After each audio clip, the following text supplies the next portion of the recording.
Assalamualaikum warahmatullahi wabarakatuh. Sebelumnya perkenalkan kami dari kelompok 7 dari kelas AB gabungan 7 ingin mempresentasikan review jurnal kami yang berjudul Learning Organization sebagai strategi meningkatkan keunggulan kompetitif. Sebelumnya perkenalkan nama saya Abida Konita dan rekan-rekan saya Alia Rahmatia, Angelita Mutiara Simbolon, Maureen Rahmalia Andina, Olivia Tahira, dan Zalfa Maurila.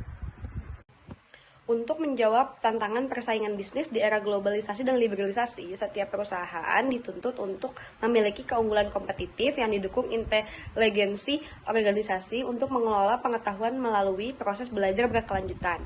Menurut Piver, keunggulan bersaing yang dicapai melalui pengelolaan sumber daya manusia yang dimiliki perusahaan dapat dijadikan sebagai sumber keunggulan kompetitif serta tidak dapat ditiru oleh pesaing. Kenapa? Karena tidak setransparan mengelola sumber daya lain seperti komputerisasi sistem informasi dan adanya pengaruh budaya dalam mengelola sumber daya manusia. Kemudian, kompetisi ini juga masih sulit diterima oleh individu karena lingkungan manusianya yang berbeda dan sistem personalnya yang tidak mendukung. Kemungkinan utama adalah faktor senioritas lebih dominan daripada prestasi dan keterampilan, sehingga keinginan untuk berkompetisi dalam mencapai prestasi sulit untuk dikembangkan. Maka dari itu, untuk meningkatkan keinginan berkompetisi, faktor motivasi dan pembelajaran yang diberikan organisasi menjadi sangat penting.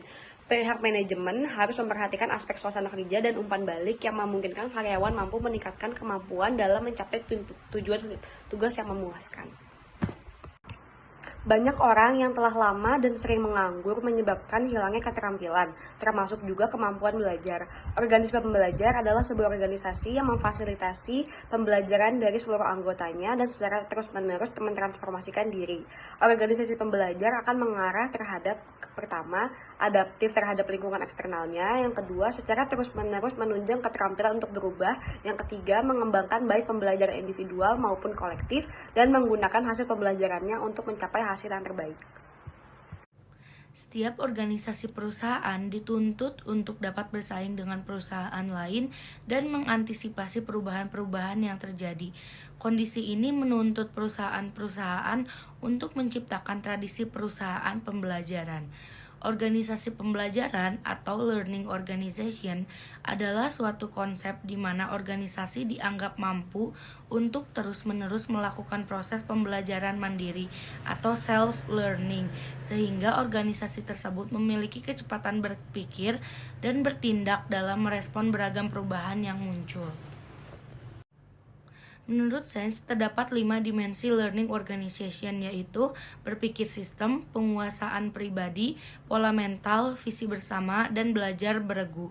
Kelima dimensi organisasi pembelajaran ini harus hadir bersama-sama dalam sebuah organisasi untuk meningkatkan kualitas pengembangan SDM, karena mempercepat proses pembelajaran organisasi dan meningkatkan kemampuannya untuk beradaptasi pada perubahan dan mengantisipasi perubahan pada masa depan. Berdasarkan hasil penelitian Jakrat Maja, dihasilkan temuan bahwa untuk membangun learning organization dibutuhkan 3 pilar yang saling mendukung. Pertama, pembelajaran individual, kedua, jalur transformasi pengetahuan, dan ketiga, pembelajaran organisasional. Menurut Padler dan kawan-kawan, suatu organisasi pembelajaran adalah organisasi yang pertama mempunyai suasana di mana anggota-anggotanya secara individu terdorong untuk belajar dan mengembangkan potensi penuh mereka. Yang kedua, memperluas budaya belajar ini sampai pada pelanggan, pemasok, dan stakeholder lain yang signifikan. Yang ketiga, menjadikan strategi pengembangan sumber daya manusia sebagai pusat kebijakan bisnis. Dan yang keempat, berada dalam proses transformasi organisasi secara terus-menerus. Tujuan proses transformasi ini sebagai aktivitas sentral agar perusahaan mampu mencari secara luas ide-ide baru, masalah-masalah baru, dan peluang-peluang baru untuk pembelajaran, dan mampu memanfaatkan keunggulan kompetitif dalam dunia yang semakin kompetitif. Learning organization diperlukan dalam menghadapi perubahan. Learning organization itu sendiri adalah organisasi yang merupakan sebuah tempat di mana pembelajaran dimulai pada tingkat individu, dilanjut pada tingkat kelompok, dan dikumpulkan, disusun, dan disimpan pada pendekatan proses dan sistem. Meyarso pada tahun 2002 berpendapat bahwa ada dua alasan mengapa learning organization diperlukan. Yang pertama, dalam rangka pembangunan ekonomi yang berkelanjutan, kita tidak lagi dapat mengandalkan pada tersedianya tenaga kerja yang banyak dan murah, melainkan tenaga terdidik dan terlatih dan menguasai teknologi informasi. Yang kedua, pengembangan organisasi yang lebih berorientasi pada lingkungan internal dianggap tidak tepat lagi, tetapi perlu menguasai lingkungan secara komprehensif. Terakhir, seperti yang ada di PPT ini, bahwa di sini Yusuf A. dan Suwarno 2011 menjelaskan bahwa ada 7 karakteristik learning organization sebagai organisasi yang mampu belajar. Individu dan learning organization. Organisasi perlu mempertimbangkan belajar individu dan korporasi. Logikanya, sebuah pembelajaran individu pasti akan berdampak pada organisasi. Tetapi ini bisa dibilang sangat sulit untuk membedakan apa yang dipelajari sebagai individu yang berbeda dari organisasi pada tingkat kolektif. Menurut Geraldi et al. 1998. Lalu pembelajaran organisasi adalah perusahaan yang cara membangun, menambah, dan mengatur pengetahuan dan rutinitas di sekitar kegiatan mereka dan budaya, beradaptasi dan mengembangkan organisasi efisiensi dengan meningkatkan penggunaan yang luas dari keterampilan tenaga kerja mereka. Menurut Dodson 1993. Sebuah organisasi belajar dapat digambarkan sebagai sebuah organisasi di mana orang-orang secara terus-menerus memperluas kapasitas mereka untuk menciptakan hasil yang benar-benar mereka inginkan, di mana menggunakan pola pemikiran baru dan luas, adanya kebebasan dalam menentukan cita-cita, dan orang-orang terus belajar bagaimana cara belajar bersama. Learning organization meningkatkan keunggulan kompetitif. Menurut Drucker pada tahun 1992 mengemukakan bahwa kunci sukses untuk meningkatkan kesejahteraan serta kualitas individu dan kaum pekerja dalam organisasi adalah penemuan dan pendalaman atas ilmu pengetahuan yang dimiliki oleh tiap individu. Kemudian menurut Monasco pada tahun 1996 mengemukakan bahwa manajemen pengetahuan merupakan strategi proses yang mengidentifikasikan pengetahuan untuk mengembangkan sumber-sumber kompetitif. Lalu menurut Agris pada tahun 1998 mengemukakan bahwa untuk menjadi sebuah organisasi pembelajar, perusahaan harus mampu mengatasi adanya dilema bahwa kesuksesan mencapai keunggulan kompetitif sangat tergantung pada proses pembelajaran. Kemudian sumber daya manusia dituntut untuk tidak hanya sekedar sebagai pelaku perubahan dalam proses perkembangan organisasi, tetapi individu harus bisa beradaptasi, mempelajari menguasai perkembangan yang ada, serta mengembangkan pengetahuan dan keterampilan untuk tercapainya keunggulan kompetitif organisasi. Lalu selanjutnya adalah masalah-masalah yang dapat ditemukan dalam learning organization. Di dalam sebuah learning organization, kegiatan sharing bisa dilakukan untuk memberikan pengetahuan kepada orang lain. Dan tentunya ini merupakan suatu proses belajar yang cukup efektif karena seseorang dapat belajar dari pengalaman orang lain. Namun, kegiatan sharing ini juga tidak semudah itu dilaksanakan oleh perusahaan. Ada beberapa hal yang dapat menghambat proses sharing.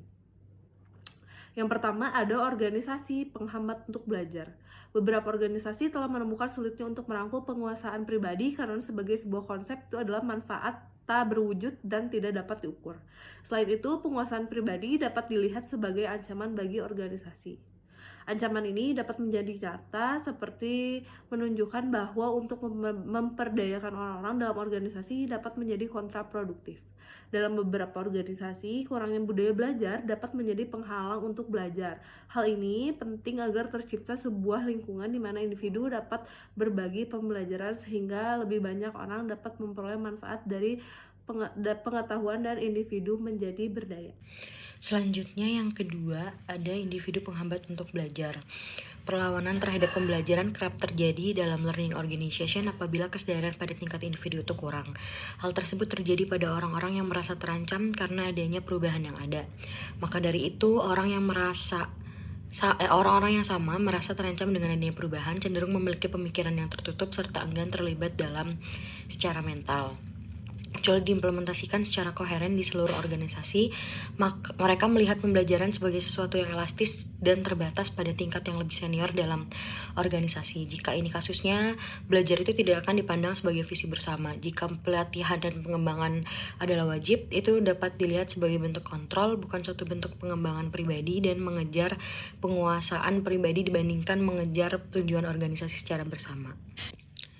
Kemudian yang terakhir ada kesimpulan, era globalisasi dan pasar bebas saat ini menuntut setiap organisasi perusahaan bisa bersaing dengan perusahaan lain baik lokal maupun internasional. Bukan hanya bersaing saja tetapi juga dapat mengantisipasi perubahan yang akan terjadi pada lingkungan sekitar yang berdasarkan pada berbagai kondisi perubahan yang cepat. Karena persaingan yang tinggi itulah yang menyebabkan organisasi itu dituntut untuk melakukan learning organization. Pembelajaran pun merupakan faktor dalam mendukung perusahaan dapat beradaptasi pada perubahan lingkungan. Learning organization dapat diimplementasikan guna perbaikan strategi manajemen dan meningkatkan efektivitas kerja dengan melakukan hal tersebut.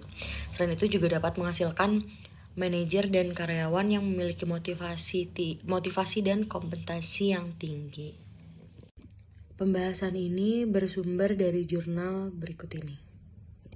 Cukup sekian presentasi yang dapat kami sampaikan. Terima kasih. Assalamualaikum warahmatullahi wabarakatuh.